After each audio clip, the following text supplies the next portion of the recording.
በጣም የተከበራችሁ ኢትዮጵያውያን እንዴት ናችሁ? ማቲያስ ነኝ። ይህ አይኤፍኤስ በሚል ተከታታይ የማቀርብላችሁ 97ኛው ቪዲዮ ነው። ዛሬ በፈረንጆቹ ቀን ዲሴምበር 6 ነው። እንግዲህ የመጨረኛውን 96ኛው ያቆም ነው። ኢፌክቲቭ ታክስ ሬት እንዴት እንደሚሰላ ምናምን ካወራንና እነሱ የተጠቀሙትን ፎርሙላ ካየን በኋላ ኢፌክቲቭ ታክስ ሬቱ የ2022 ዓ.ም ኢፌክቲቭ ታክስ ሬት ወይንም በሌላ አማርኛ በ2022 ዓ.ም ጠቅላላ ኢምፖርት የተደረጉት ሸቀጣ ሸቀጦች እና አገልግሎቶች ምን ያህል የኢምፖርት ታክስ በተለይ ደግሞ ከስተምስ ዲዩቲ እና ሰርታክስ ምን ያህል አመነጩ። ስለዚህ ያመነጩት የከስተምስ ዲዩቲ እና ሰርታክስ ከጠቅላላ ኢምፖርት ዋጋው ከኮስት ኢንሹራንስ ፍሬቱ አንጻር በፐርሰንቴጅ ሲቀመጥ ምን ያህል ነው የሚለውን የሆነ ፐርሰንቴጅ ቫልዩ ይሰጣቸዋል። እና በ2022 ዓ.ም ኢምፖርት የተደረጉት በዚህ ማለት ስለዚህ ኢፌክቲቭ ታክስ ሬት ማለት እሱ ነው። ምን ያህል ከእንትናቸው አንጻር ከኮስት ኢንሹራንስ ፍሬታቸው አንጻር ምን ያህል አመነጩ ነው። ምን ያህል አመነጩ። ስለዚህ የሁለት በፐርሰንቴጅ ማለት ነው። ስንት እጅ ነበር ያመነጩት ከስተምስ ዲዩቲ እና ሰርታክሱ ከቶታል ኢምፖርት ኮስታቸው አንጻር ምን ያህል ነበር በፐርሰንቴጅ ሲሰላ የ2022 ዓ.ም ታገኛላችሁ። የ2015 ዓ.ም ታገኙና ከ2022 ዓ.ም ኢፌክቲቭ ታክስ ሬቱ ላይ የ2015 ዓ.ም ኢፌክቲቭ ታክስ ሬት ትቀንሳላችሁ ማለት ነው። እና እሱን ስትቀንሱ በዚህ መልኩ ይቀመጣል ነው ላይክ ነው ማለት በዝርዝር ሲያስቀምጡት ሪፕሌስመንት አካሂደዋል እንደምታስታውሱት። ማለት እንግዲህ ትንሽ ስለ ፎርሙላ ምናምን እውቀት ያላችሁ ሰዎች ልታዩ እንደምችሉ ይሄንን ኢፌክቲቭ ታክስ ሬት የሚሰላው እንደዚህ ነው አላችሁ። ላይክ ነው ኢፌክቲቭ ታክስ ሬት የሚሰላው ኢፌክቲቭ ታክስ ሬት ሲባዛ ፐርሰንቴጅ ኦፍ ኢምፖርት ኦፍ ጊቨን ኮሞዲቲ ነው ላይክ ነው አዝ ፐርሰንቴጅ ኦፍ ቶታል ወዘተ ዝርዝሩን እዛ ጋር አስቀምጨዋለሁ። ላይክ ነው በ96ኛው ቪዲዮ ላይ አስቀምጨዋለሁ። ስለዚህ ኢፌክቲቭ ታክስ ሬት እንደገና ሲባዛ ወዘተ ብለዋል ማለት ነው። እና ነገር ግን ይሄን ኢፌክቲቭ ታክስ ሬት ተው ይሄኛውን ክፍልፋይ በኤስሲቲ ተክተውታል ማለት ነው። ሼር ኦፍ ጊቨን ኢምፖርት ፍሮም ቶታል ኢምፖርት ማለት ነው። ይሄ ኤስሲቲ ማለት ነው። ስለዚህ ይሄ ፎርሙላ እንደዚህ ተብሎ ሊጻፍ ይችላል። እንደገና ሪራይት ሊደረግ ይችላል ማለት ነው። ኢቲአር ኢፌክቲቭ ታክስ ኢቲአር ቲ እንደዚህ ተብሎ ሊጻፍ ይችላል ማለት ነው። ሳሜሽን ኦፍ ቲሲቲ ሲባዛ ኤስሲቲ ሊባል ተብሎ ሊጻፍ ይችላል። ምክንያቱም እቺ ኤስ ሪፕሌስ ስላደረገችው ማለት ነው። ኤምሲቲ ኦቨር ኤምቲ ማለት ኤስሲ ነው ማለት ስለሆነ ሪፕሌስ ልታደረጉት ትችላላችሁ ማለት ነው። ስለዚህ ሪፕሌስመንት አካሂደዋል እና ይሄንን ኤክስፓንድ ሲያደረጉት የ2022 ኢፌክቲቭ ታክስ ሬት ሲቀነስ የ2015 ኢፌክቲቭ ታክስ ሬት እንደገና ሪራይት በዚህ መልኩ ሊደረግ ይችላል ማለት ነው። እና ከዛ ግን እንዴት አድርገው ኤክስፓንድ እንዳደረጉት ለእኔ ግልጽ አልሆነልኝ እውነት ለመናገር። ከዚህ በኋላ አሁን ለምሳሌ ይሄንን ቲሲ22ን አውጥተው ላይክ ነው በዚህና በዚህ መካከል እንዴት አደረጉት ምናምን ኢትስ ናት ክሊር። ዋናው ግን የፈለጉት ምንድን ነው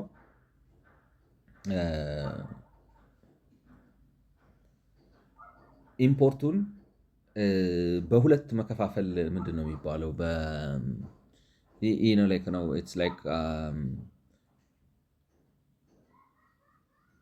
ፑት ሲምፕሊ አሁን እዚህ ጋር ብለው እንደሚያስቀምጡት ማለት ነው እዚህ ታች ላይ ፑት ሲምፕሊ the change in overall effective tax rate between 2015-16 and 2020-23 can be expressed as a change due to the change in the composition of imports ማለት ይሄን ፎርሙላ እዚህ ድረስ it's clear ገብታችኋል። እዚህ ድረስ ለእኔ ክሊር ነው።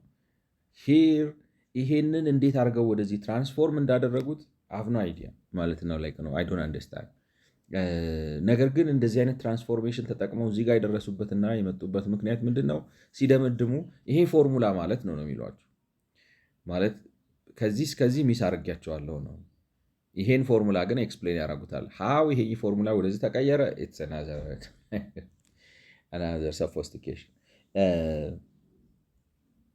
ፑት ሲምፕሊ በቀላሉ ሲቀመጥ ግን ይላሉ the change in overall effective tax rate between 2015-16 and 2020-23 can be expressed as a change due to the change in the composition of import. That is the first summation on the bottom line. ይሄ ማለታቸው ነው። the first summation on the bottom line ማለት ይሄ ማለታቸው ነው። and the change due to the change within good effective tax rate the second no ምን ማለት ነው የዚህ ፎርሙላ ትርጉሙ እንዴት አድርገው ከረባብተው እዚህ ጋር እንዳመጡት እንዳልኳችሁ አም ሎስት ነው ላይክ ነው ሎስት ኢን ላይክ ነው ትራንስፎርሜሽን ነገር ግን ስለዚህ አሁን እዛ ጋር የተቀመጠው ምንድን ነው የ2022 ኢፌክቲቭ ታክስ ሬት ሲቀነስ የ2015 ኢፌክቲቭ ታክስ ሬት የሆነ አማውንት ይሰጣቸዋል። ይሄ ለውጥ የመጣው በኢፌክቲቭ ታክስ ሬቱ መካከል ምክንያቱም አሳምሽኑ ምንድነው መሰላችሁ ለምሳሌ በአዲስ አበባ ውስጥ ገበያው ሲንቀላይክ ነው። ለምሳሌ ገበያ እንቅስቃሴ ሲኖር የሚሰበሰበው ግብር ይታወቃልና anyway like no it's going to be another complicated example but the idea is ለውጡ የመጣው እንትን ነው ፐርሰንቴጁ መጠበቅ ነው የነበረበት ነው። አንድ ነገር አሁን ለምሳሌ ዊዝሆልዲንግ ላይ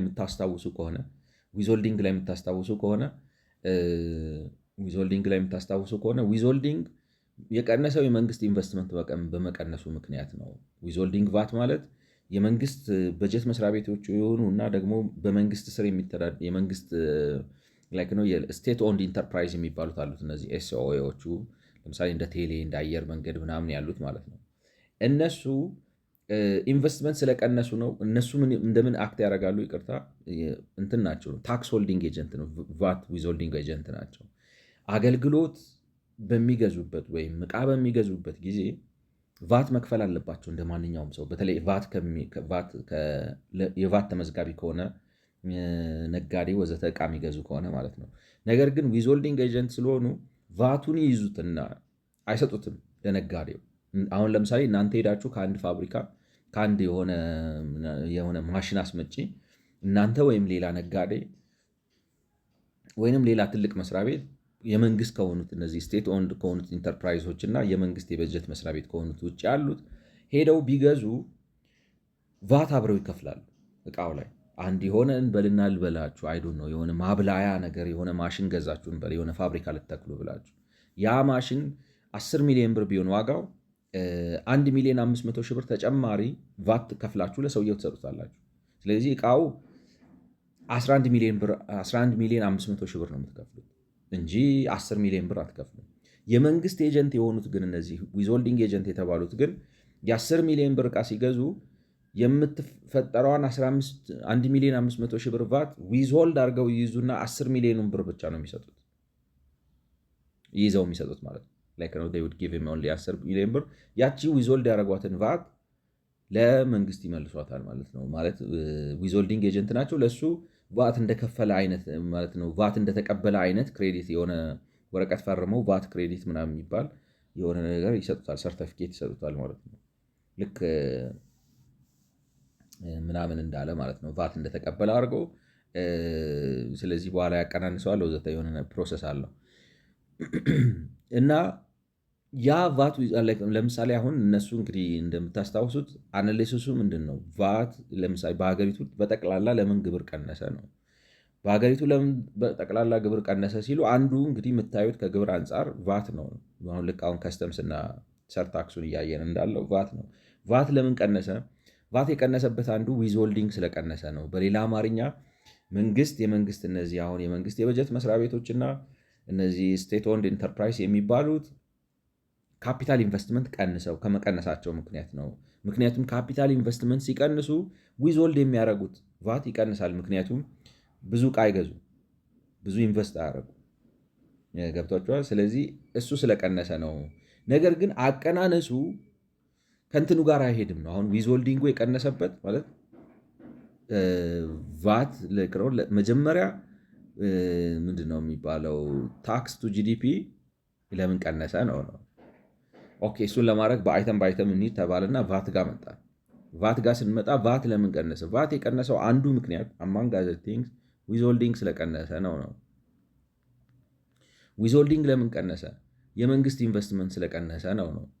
ምክንያቱም መንግስት ኢንቨስት ሲያደርግ አብሮ ቫት ይከፍል ነበር። ያንን ቫት ዊዝሆልድ እያደረገ ይመልሳል። እሱ አሁን ኢንቨስትመንት ሲቀንስ ዊዝሆልዲንግ ቶታል ዊዝሆልድ የሚያደርገው ቀነሰ። በዛ ምክንያት ነው ቫት የቀነሰው ነው። ነገር ግን ምን ችግር ተፈጠረ?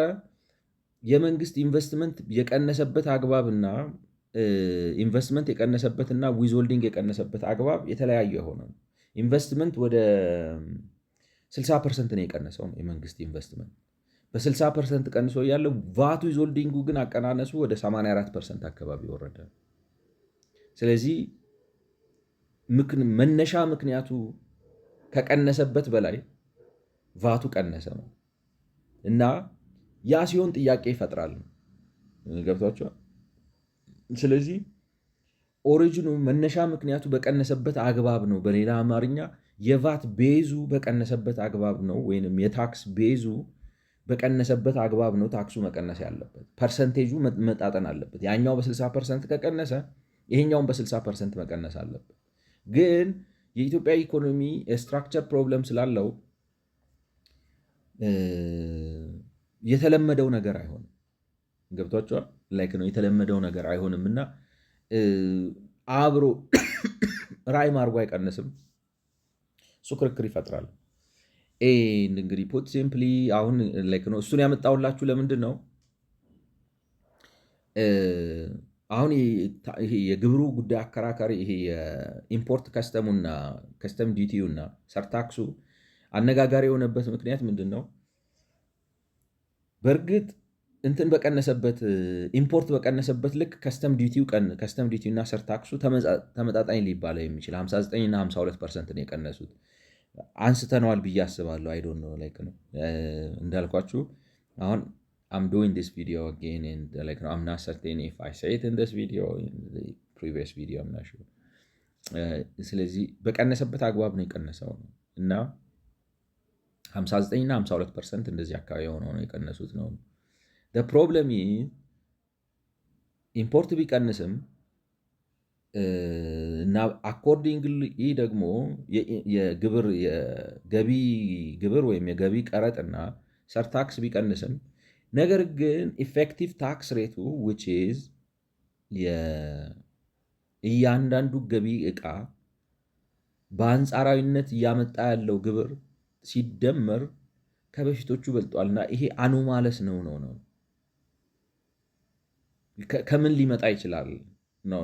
ከምን ሊመጣ ይችላል? ከኮምፖዚሽን ልዩነት። ስለዚህ ይሄ አሁን ኮምፖዚሽን የሚያደርገው ምንድን ነው? ፑት ሲምፕሊ እዚህ ጋር ያለው the change in the overall effective tax rate between 2015 and 2016 and like no 2020 to 2023 can be expressed as a change due to the change in the composition of imports። ቅድም እንዳልኳችሁ ኢምፖርት ኮምፖዚሽኑ ስለተቀየረ ሊሆን ይችላል የቀነሰው። በሌላ አማርኛ አሁን ለምሳሌ ቅድም እንዳልኩት ኮንሱመብል አይተም 18% ነው ከኢምፖርት ቫሊዩ አንጻር ጀነሬት የሚያደርገው ታክስ። በአንጻራዊነት ካፒታል ጉድስ 9.1 ወይ ሳምቲንግ ላይክ ዳት ነው የሚያደርጉት እና ላይክ ነው ካፒታል ጉድ። ሌላ ደግሞ ምንድነው ኮንሱመብል አይተምስ እንደዚህ 18፣ ኢንዱስትሪያል ኢንፑትስ ሲሆኑ እና ኢንዱስትሪያል ኢንፑት ሲሆኑ እነሱ ደግሞ 8 ምናምን ነው። ፊውል ግን 0.3% ነው ጀነሬት የሚያደርገው ማለት ነው። ይሄኛው 8 እንደዚህ። ስለዚህ ለምሳሌ ኮንሱመብል አይተም ባለበት ኢምፖርት እየተደረገ ሞር ፊውል ኢምፖርት የምታደርጉ ከሆነ ይቅርታ እንትን ፊውል ባለበት ለምሳሌ አምናም የ100 ሚሊዮን ነው ኢምፖርት የምታደርጉት፣ አሁንም የ100 ሚሊዮን ነው ኢምፖርት የምታደርጉት። ስለዚህ የ100 ሚሊዮን ብር ኢምፖርት አድርጋችሁ አምናም 300 ሺህ ብር ነው ከስተምስ ዲዩቲ እና ሰርታክስ የከፈላችሁት፣ አሁንም እንደዚህ ነው የምትከፍሉት። በዚህኛው ግን ይሄኛው ኮንሱመብል በሚባለው ወይም የፍጆታ እቃዎች በሚባለው አምና የ100 ሚሊዮን ብር ኢምፖርት አድርጋችሁ ዘንድሮ ግን የ200 ሚሊዮን ብር ኢምፖርት ካደረጋችሁ ላይክ ነው ባለፈው ከኮንሱመብል ጉድ አኳያ የ100 ሚሊዮን ብር ኢምፖርት አድርጋችሁ 18 ሚሊዮን ብር ነው ጀነሬት ያደረጋችሁት ነው ታክስ። ዘንድሮ ግን የ200 ሚሊዮን ብር ስታደረጉ 36 ሚሊዮን ብር ነው ጀነሬት የምታደረጉ እና ወይም ላይክ ነው። ስለዚህ ኮምፖዚሽኑ ተቀይሯል ማለት ነው። ዊች ሚንስ ለምሳሌ እንዴት ነው ይሄ 20%፣ ይሄ 20%፣ ይሄ 20%፣ ይሄ 20% ብታደረጉ ከሆነ 80 ነው 20 ሌላ ነገር የሆነ በሚቀጥለው ዓመት ሌት ኢምፖርት ያደረጋችሁት ሞር ይሄኛውን 40 ላይክ ነው 30% ሆኖ ይሄኛው 10% ከሆነ ይሄኛው 10% ከሆነ ከቶታል ጂዲፒው አኳያ ስለዚህ አኮርዲንግሊ በዚህ ዓመት ጀነሬት የሚደረገው ኢፌክቲቭ ታክስ ሬት ዴፊኒትሊ ይጨምራል። ምክንያቱም ኮምፖዚሽኑ ተቀይሯልና የተቀየረበት አግባብ ደግሞ የበለጠ ታክስ የሚከፍሉት እቃዎች የበለጠ ኢምፖርት ተደርገዋል። ስለዚህ ሞር ታክስ ጀነሬት አድርገዋል። በኮምፖዚሽን ምክንያት ሊሆን ይችላል። ይሄንን በዚህ ፎርሙላ እንዴት ትገልጡታላችሁ? ሌላ ጉዳይ ገብታችሁ ሚስትሪ ፑት ሲምፕሊ the change in the overall effective tax rate between 2015 or 16 and 2020-2023 can be expressed as a change due to the change in the composition of imports አሁን ባስረዳሁት መልኩ ማለት ነው። ያንንም የሚያሳየው ይሄ the first composition ነው የሚሉት ማለት ነው።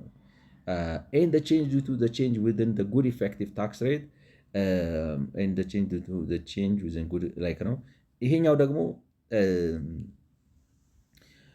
እቃዎቹ ኮምፖዚሽናችሁ ሳይቀየር ቀርቶ ወይም ኮምፖዚሽናችሁም ተቀይሮ ከታክስ ሬቱ ከተቀየረ ለምሳሌ አሁን ነዳጅ 300 ሺህ ብር ብቻ ነው የሚከፍለው በ100 ሚሊዮን ተብሎ አዲስ አዋጅ ወጥቶ ግን ከዚህ ጊዜ በኋላ በ100 ሚሊዮን ብር 1 ሚሊዮን ብር ቢያንስ መክፈል አለበት ቢባል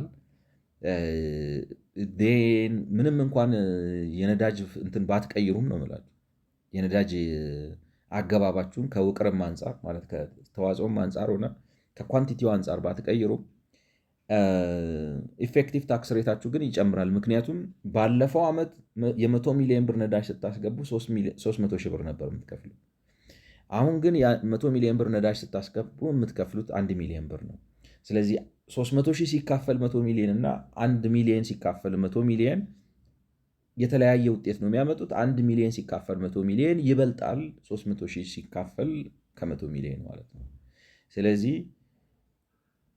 ለውጥ ከመጣ ኢናዘር ወይስ አሁን እንግዲህ ይሄን ፎርሙላ በአማርኛ ስታስቀምጡት በቀላል አማርኛ ስታስቀምጡት ኢፌክቲቭ ታክስ ሬቱ ከጨመረ ከ2015 ይልቅ በ2022 ከጨመረ ወይ የኮምፖዚሽን ለውጥ አለ ማለት ነው። እንዳልኳችሁ በጣም ታክስ የሚደረጉ አይተሞች ብዙ ተደርገው ዝቅ ባለ መልኩ ታክስ የሚደረጉ አይተሞች ትንሽ ገብተዋል ማለት ነው።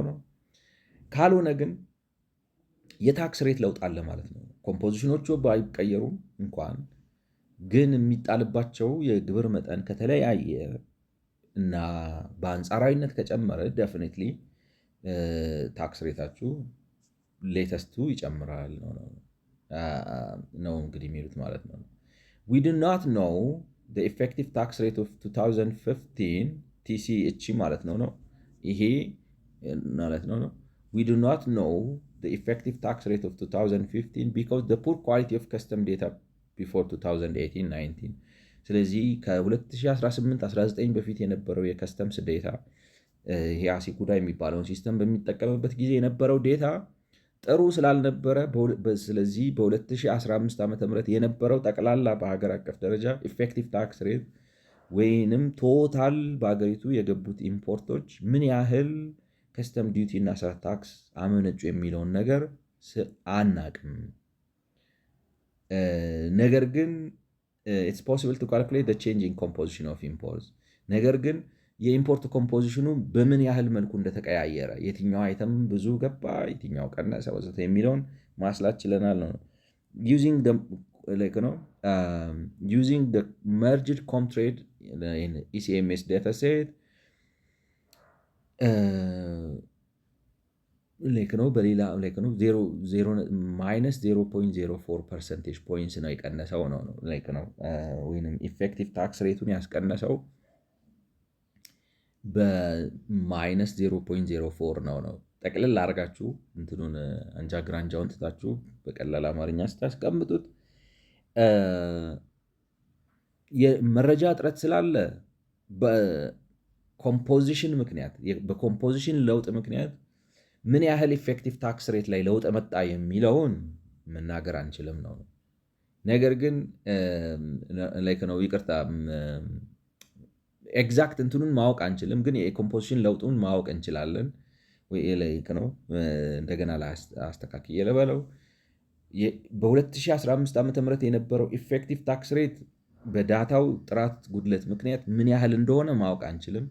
ነገር ግን በዛን ወቅት የነበረው ኮምፖዚሽን ምን ያህል እንደነበረ ማለት ምን ያህል የትኛው አይተም ስንት ግብር ከፈለ እና ጠቅላላ ከጠቅላላው ከኢምፖርቱ ደግሞ ምን ያህል ድርሻ ነበረው የሚለውን ነገር ማወቅ እንችላለን። ኢፌክቲቭ ታክስ ሬት ኢትስ ፋኒ ቱ ቢ ለኔ ነው ላችሁ ግን ብለውታል ነው። ስለዚህ ያረግነው ነገር ኮምትሬድ እና እንግዲህ ዩናይትድ ኔሽኑ ነው ኤሌክትሮኒክ ከስተም ማኔጅመንት ሲስተም የሚባሉትን መርጅ አድርገን ባደረግነው እንትን ላይክ ነው የኮምፖዚሽን ለውጡ ማይነስ 0.04 የምትባል ትንሽዬ ማለት እዚህ ግባ ማትባል የኤፌክቲቭ ታክስ ሬት መቀነስ ነው ያስከተለችው። ስለዚህ ኮምፖዚሽን አይደለም ነው በሌላ አማርኛ ጣሊያንኛውን ስታስቀምጡ ማለት ነው። በአማርኛ ስታስቀምጡት ኢፌክቲቭ ታክስ ሬት የ2022 ከ2015 የበለጠ ላይክ ነው የበለጠበት ምክንያት የአይተሞቹ ኮምፖዚሽን ስለተቀየረ አይደለም። ምንም እንኳን የዳታ ጥራት ኖሮ አንዳንዶቹን ነገሮች ማስቀመጥ ባይቻልም ማለት ነው። እንግዲህ ይሄ ጥያቄ ያነሳል ነው ይሄ ጥያቄ ያስከትላል ነው this raises the question why have within good effective tax rate reason ስለዚህ ላይክ ነው ማለት በአይተም ደረጃ ላይክ ነው ኦኬ ይቅርታ ዘለልኩኝ አንድ like the overall effective tax rate on imports increased from 0. እንግዲህ ከዛ ምን ይላሉ ለውጡ ምንድነው ነው ከ2015 እስከ 16 ማለት ነው ከ2015 16 እስከ 2022 23 ይሄ ኢፌክቲቭ ታክስ ሬቱ ማለት ነው ኢቲአር ኦልራይት ኢቲአር 22 ስንት ነበር ይሏቸዋል 10.1 ሆነ ጨምሯል ነው ከምን አንፃር ሲታይ ኢቲአር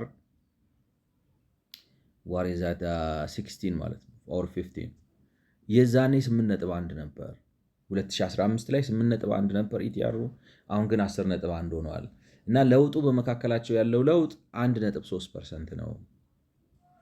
ስለዚህ ካልኩሌሽኑ ላይክ ነው ኢቲአር ማይነስ ኢቲአር 22 ማይነስ ኢቲአር 15 it would give you 1.3% ማለት ነው። so the overall effective tax rate on imports increased from 8.8% to 10.1% or 1.3 percentage points blah blah at the composition effective minimal ምክንያቱም composition effect እዚህ ጋር እንዳስቀምጡት -0.04 ነው በጣም ሚኒማል ነው this increase must be almost entirely explained by increasing effective tax rate within goods category ስለዚህ እንግዲህ effective tax rate ጠቅልለው ሲያስቀምጡት ማለት ነው effective tax rate ኢምፖርት ቀንሶ ያለ ኢፌክቲቭ ታክስ ሬት ሊጨምር የሚችለው ወይ ኢምፖርት የምታረጉት አይተም ኮምፖዚሽን ተለውጧል ማለት ነው ኢምፖርት የምታረጉት አይተም ኮምፖዚሽን ካልተለወጠ it has to do with እንትን ነው like ነው ስታቹተሪ የሬት ለውጥ አለ መንግስት ራሱ ስታቹተሪ ሎ እንትን ቼንጅ አለ ማለት ነው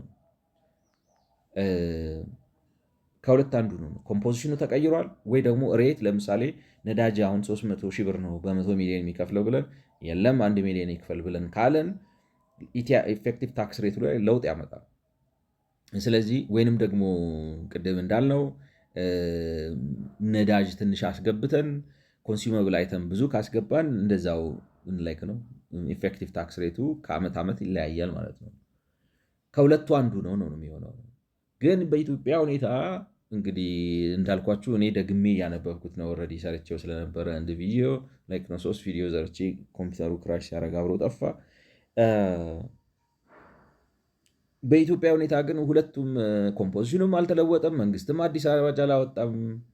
ግን ኢፌክቲቭ ታክስ ሬቱ በ1.3 ፐርሰንቴጅ ፖይንት ማለትም የኢትዮጵያ ኢኮኖሚ 100 ቢሊዮን ነው ብላችሁ ብታዩ ባለፈው ዓመት በ2022 ዓ ም በ2021/22 ዓ ም ከኢምፖርት የተሰበሰበው ግብር በ2015 በኢምፖርት ከተሰበሰበው ግብር በ1.3 ቢሊዮን ዶላር ይበልጣል ማለት ነው።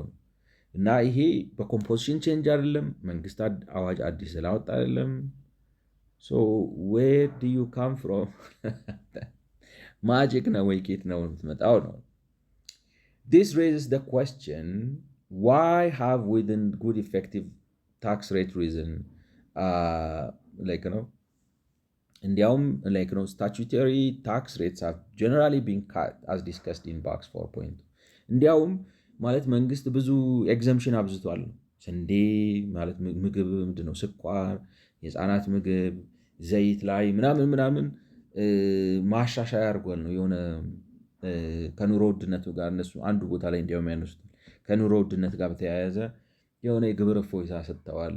ስለዚህ ኮምፖዚሽን አይደለም ነው ኮምፖዚሽን ባለበት ነው ነው ዴታው የጥራት ችግር ቢኖርበትም ስንመረምረው ኮምፖዚሽን ያለው ተጽዕኖ -0.04 ነው which is very small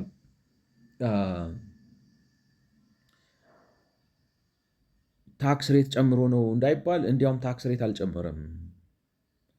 ስለዚህ ታክስ ሬት ሳይጨምር የአይተሞቹ ውቅርም ሳይቀየር ማለት ኢምፖርት የሚደረጉበት ፐርሰንቴጅ የተዋጽኦ አግባብ ሳይቀየር እንዴት አድርጎ ነው ኢፌክቲቭ ወይንም ነው ኢምፖርቶቹ ድሮ ከሚያስገኙት የኢምፖርት ገቢ ግብር የበለጠ ግብር ትናቸው ማለት ባህሪያቸው አልተቀየረ፣ መንግስት አዋጅ ለውጥ አላካሄደ ወዘተ ወዘተ ወይንም ቢያካሄድም ያካሄደው ግብር በሚቀንስበት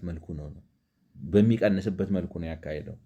ይሄ ሁሉ ሁኔታ ተደርጎ እያለ እንዴት አድርጎ ነው መንግስት ከዚች ካነሰችውም ግብር ብትሆን በአንጻራዊነት ከፐርሰንቴጅ አንጻር ከፍ ያለ በ1.3 ከፍ ያለ በፐርሰንቴጅ አንጻር ግብር እንዴት ነው ሊሰበስብ የቻለው? One potential explanation is that within the goods category, public sector importers tend to pay lower effective tax rate than private sector importers due to preferential rates or more favorably treated commodities. ስለዚህ ምናልባት ይህን ሊገልጸው የሚችለው ነገር ምንድን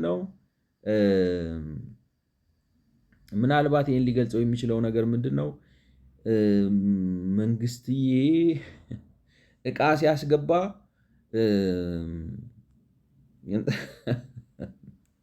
ሰላም ነው ብለው ተጨባብጠው ግብር ከፍለው አይደለም ማለት ነው ያሳልፉታል። ነው አንተነህ ብለው እንደማያሳልፉት ነው። አም ጀስት ኦፍ ኮርስ ሜኪንግ ፋን ማለት ይረሱታል። ከስተምስ እዛ ግብር መሰብሰቢያው ላይ የተቀመጠው ሰውዬና ግብር የሚገበርበትን እቃ ይዞ የሚመጣው ሰውዬ ሲተያዩ መታወቂያ ኦኬ ዝም ብለው ሃንድሼክ አድርገው ግብር ነው እንትን ሳይቆረጥ ዝም ብሎ ያልፋል ነው። ስለዚህ ፕሬፈረንሻል ትሪትመንት ያለ ፌቨራብል ነው ፕሬፈረንሻል ሬትስ አፕላይ ይደረግላቸዋል ወይ ለአንተ ከሆነ ተብሎ በአዋጅ የተቀመጠው እንትን እያለ ሬት እያለ ከሱ ዲስካውንትድ ሬት ይሰጣቸው ይሆናል ማለት ነው። ኮምፕሊትሊ አድሆክ እዛው ጋር በሚወሰን መልኩ ማለት ይሄ ኦፊሻሊ አይደለም ነው ማለት ኦፊሻል ሬቱ አይደለም አፕላይ የሚደረገው ወይንም በጣም ሆን ተብለው በመንግስት ብዙ ብቻ በአጠቃላይ መንግስት ነው የመንግስት ጋር የተያያዙ ኢምፖርቶች ሲሆኑ በተለይ ከዚህ ከካፒታል ኢንቨስትመንት እና ከኢንፑት ነው ኢንዱስትሪያል ኢንፑት ከሆኑት ማቴሪያሎች አኳያ ኢምፖርት የሚደረጉት ነገሮች እንደው ዝም ብለው ነው የሚገቡት ወይንም እንደው ባይሆንም ፕሬፈረንሻል ትሪትመንት ይሰጣቸዋል። as public sector spending and especially public sector investment have fallen, the public sector accounts for a smaller share of imports within uh, specific goods categories, and therefore the effective tax rate on the category has increased. Like ነው ስለዚህ the public sector spending and especially public sector investment have fallen. The public sector accounts for a smaller share of like imports within a specific goods category, and therefore ስለዚህ እንትናቸው ቀነሰ ነው ማለት ይሄ በእነሱ በፕሬፈረንሻል ትሪትመንት ምክንያት መንግስት ራሱን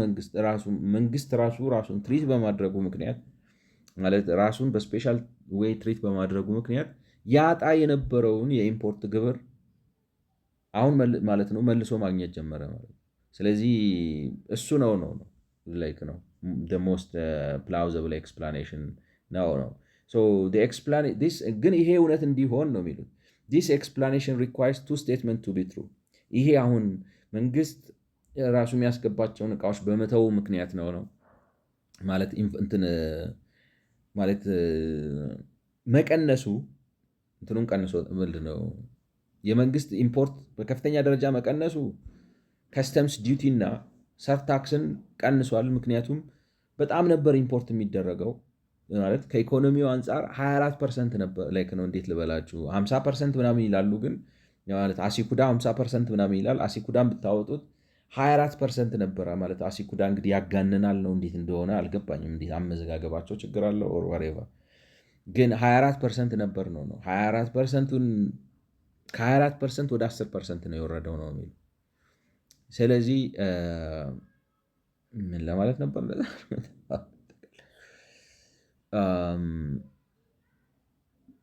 ከፍተኛ ደረጃ ማለት ያ አይገረት ማለት ከስተም ዲቲ እና ሰርታክስ መቀነሱ አይገርምም። ምክንያቱም ኢምፖርት ጠቅላላ ምክንያቱም ሰርታክስ እና ከስተም ዲቲው የሚሰሩት በቶታል ኢምፖርት ቫሊዩ ላይ ነው። ኢምፖርት ቫሊዩ ግን ወይም ታክስ የሚሰራበት ቤዝ ግን የጂዲፒውን 24% ነበር። አሁን ወርዶ የጂዲፒውን 10% ሆኗል ነው። ስለዚህ በአጭሩ 24%ን በ0.5 ብታባዙት ጀስት ራንደምሊ ነው የምላችሁ እና ይህንን ፐርሰንት አስቀርታችሁ ቁጥር አድርጋችሁ በ0.5 ብታባዙት ይሄኛው 12 ነው የሚሆነው፣ ይሄኛው 5 ነው የሚሆነው። ገብቷችኋል? ላይክ ነው 50% ታክስ ብታስከፍሏቸው ብትሉ ማለት ነው። እና አዎ ከስተምስ ዲዩቲው እና ሰርታክሱ ቀንሷል። ግን የሚገርመው ከቶታል ኢምፖርት ላይክ ነው ኢፌክቲቭ ታክስ ሬቱ ሲሰላ ግን ኢፌክቲቭ ታክስ ሬቱ ኢምፖርት ጠቅላላው ቢቀንስም ኢፌክቲቭነሱ ግን ጨምሯል ነው። ለምንድን ነው ይህን ኢፌክቲቭነስ የጨመረው? ምናልባት መንግስት ራሱን ስፔሻል ፕሬፈረንሻል ትሪትመንት ስለሚሰጥ ነውና በጣም ኢምፖርት መቀነስ ቢኖርም ግን ድሮውንም እሱ ኢምፖርት ሲያደርግ ለራሱ ግብር በማይከፍልበት መልኩ ስለነበረ የእሱ መቀነስ ኢፌክቲቭነሱን እንዲያውም ጨመረው፣ ምንም እንኳን ቶታል ኢምፖርቱን ቢቀንሰውም ማለት ነው። to be true like ነው this explanation ይሄ ግን ማለት ይሄ አሁን እንደዚህ ያለው ነገር ማለታቸው ነው ማለት እንትኑ ኢፌክቲቭ ታክስ ሬቱ የጨመረበት ምክንያት እውነት እንዲሆን ሁለት ነገሮች እውነት መሆን አለባቸው። አንደኛው that the public sector importers pay a lower effective tax rate than other importers for the same good አንዱ ነገር ምንድነው መንግስታዊ የሆኑ ኢምፖርተሮች ኢምፖርት በሚያደርጉበት ጊዜ ሌሎች ሰዎች ኢምፖርት በሚያደርጉት ያንኑ ዕቃ ለምሳሌ አሁን ብረት ኢምፖርት ቢደረግ ቤት መስሪያ ብረት ለምሳሌ መንግስት ለኮንዶሚኒየም ብሎ ኢምፖርት ሲያደርግና ሌሎች ሰዎች ለኖርማል ላይክ ነው ገበያ በብረት ገበያ ብረት ለመሸጥ ኢምፖርት ሲያደርጉ እንግዲህ እነሱ ኢምፖርት የሚያደርጉት ወይ ለማህበር ቤት ነው ወይ ለግለሰብ ቤት ግንባታ ነው ወዘተ ገብቷቸዋል። እንደዛ ሲያደርጉ የመንግስት ኢምፖርት የተሻለ ትሪትመንት ይሰጠውና ዝቅተኛ ከስተምስ ዲዩቲ ይከፍል ነበር ማለትን ይፈልጋል ነው አንዱ። ሁለት ሁኔታዎች መሟላት አለባቸው ብለናል። ስለዚህ ለምሳሌ ብረት መንግስት ሲያስገባና ብረት ነጋዴ ሲያስገባ እኩል ቀረጥ አይከፍሉም ማለት ነው የሚል ነገር አንድ ያስፈልጋል። ይሄ እውነት መሆን አለበት ነው።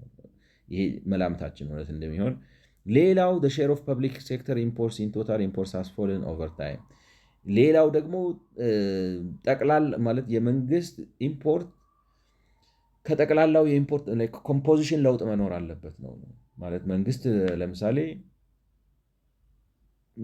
ጠቅላላ ኢምፖርት ሲቀንስ የመንግስት ኢምፖርት አቀናነሱ ሌሎቹ ኢምፖርቶች ከቀነሱበት የተለየ መሆን አለበት ነው። የመጀመሪያው ስቴትመንት ቀላል ነው ቬሪፋይ ለማድረግ ነው። ምክንያቱም በ2022-23 ዓ.ም ፐብሊክ ሴክተር ኢምፖርተርስ ፔይድ ኦን አቨሬጅ አን ኤፌክቲቭ ታክስ ሬት 14 ፐርሰንቴጅ ፖይንትስ ሎወር ዳን ፕራይቬት ሴክተር ኢምፖርተርስ ፎር ዘ ሴም ጉድ ነው። ስለዚህ ለምሳሌ በ2022-23 ዓ.ም እንግዲህ ትላንትና ማለት በ2022-23 ዓ.ም የፐብሊክ ሴክተር ኢምፖርተሮቹ ኢምፖርት ሲያደርጉ 14 ፐርሰንቴጅ ፖይንት የቀነሰ ግብር ከፍለዋል። በሌላ አማርኛ ለምሳሌ ብረት ሲያስገቡ የኮንስትራክሽን ብረት ሲያስገቡ ለጋራ መኖሪያ ቤቶች ግንባታ ብሎ መንግስት ወዘተ እንግዲህ በአንድም በሌላም መንገድ ለህዝብ አገልግሎት ብሎ ብረት ሲያስገባ ለምሳሌ 30% ግብር የሚከፈል ከሆነ መንግስት የሚከፍለው 16% ነው። ሌላው ነጋዴ ግን 30 ይከፍላል። ይሄ 2022-23 ላይ በዴታ የተረጋገጠ ነው የሚለው። ስለዚህ ለምንድን ነው ታክስ ቱ ጂዲፒ ሬሾ ሞር ስፔሲፊካሊ ከስተም ዲዩቲ ፕላስ ሰርታክስ አስ ፐርሰንቴጅ ኦፍ ጂዲፒ የቀነሰው ቢባል መንግስት ለራሱ አይተሞች ኢምፖርት በሚያደርግበት ጊዜ ፕሬፈረንሻል ትሪትመንት ለራሱ ይሰጥና 14 ፐርሰንቴጅ ፖይንት ማለት ኢትስ አ ቢግ ቲንግ ሪዳክሽን ያስከትላል። ሁለተኛውን ቬሪፋይ ማድረግ አንችልም። as good enough quality customs microdata do not go back to 2015-16 and it's not possible to identify public sector imports using Comtrade። ይሄ Comtrade ማለት ይሄ ማይክሮዴታ የሚባለው ከ2015-16 በፊት ሄደን ማየት አልቻልም። ዴታው ችግር አለበት ነው ማለት ነው። ሄደን ማየት አልቻልም፣ ዴታው ችግር አለበት ነው እና we cannot verify ሄደን ማየት አልቻልም፣ ዴታው ችግር አለበት። የኮምትሬድ የሚባለው ደግሞ የዩናይትድ ኔሽኑ ዴታ ደግሞ ኢምፖርትን የመንግስት የግለሰብ ምናምን ብሎ አይከፋፍልም። ብረት ከሆነ ብረት ብሎ በብረት ነው የሚያስቀምጠው እንጂ ይሄ መንግስት ነው ይሄ ግለሰብ ነው ምናምን ብሎ አይከፋፍልም። ስለዚህ የመረጃ ችግር ስላለብን ቅናሹ የመጣው ከኮምፖዚሽን ልዩነት ነው ብለን ለማለት ቬሪፋይ ማድረግ አልተቻለም። ነገር ግን በእንትን ቬሪፋይ ማድረግ እንደቻልነው preferential treatment ግን እንዳለው ማየት ችለናል ነው። However, the statement seems plausible given that the fall in import was driven by a fall in imports of capital goods which coincided with the steep fall in public sector investment። ነገር ግን ይሄ ድምዳሜው ማለት ነው። ድምዳሜው ማለትም የመንግስት ከስተምስ ዲዩቲ ላይክ ነው ከስተምስ ዲዩቲ ፕላስ ሰርታክስ የቀነሰበት ላይክ ነው ይቅርታ ኢፌክቲቭ ታክስ ሬት የቀነሰበት ምክንያት መንግስት እስከ 14 ፐርሰንቴጅ ፖይንት የሚደርሱ ስፔሻል ትሪትመንት ለራሱ ኢምፖርቶች ስለሚያደርግ ነው የሚለው አባባል ምንም እንኳን የኮምፖዚሽን ለውጥ ሊያስከትለው ቢችልም ማለት የኮምፖዚሽን ለውጡን ማስቀመጥ ባንችልም ነገር ግን ካሉት ከጠቅላላው ነገሮች ተነስተን ላይክ ነው በዛ ምክንያት መሆኑን ማስቀመጥ እንችላለን ኮንክሉዥን። ስለዚህ እንግዲህ ይሄ አፔንዲክስ ኢዩ ምንድነው ብላችሁ እኔ ላይክ ነው እንትን ሆኖብኝ ነበር። ምንድነው የሚባለው በቃ እንቆቅልሽ ሆኖብኝ ነበር። ፓዝሉ ምን ለማለት ፈልገው ነው ስትደመድሙት